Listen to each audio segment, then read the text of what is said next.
Soyons clairs.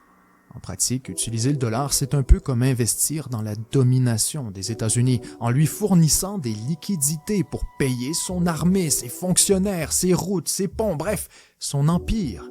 Un empire au modèle scandaleusement déficitaire sur papier, mais dont les pertes astronomiques sont absorbées et financées à rabais par l'argent du monde entier. Valéry Giscard d'Estaing, futur président français, dira notamment que le statut du dollar est le privilège exorbitant de l'Amérique. Le Conseil de l'Europe décrit aussi le phénomène avec une touche d'humour. On constate aujourd'hui, aussi étonnant que ça puisse paraître, que les nations ayant des engagements en dollars dans leur banque centrale accordent une aide extérieure aux États-Unis.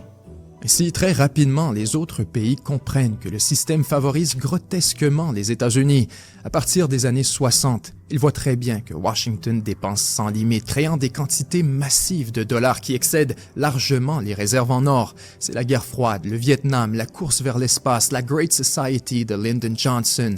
Bientôt, le général Charles de Gaulle, président français, décide d'exposer la fraude au grand jour.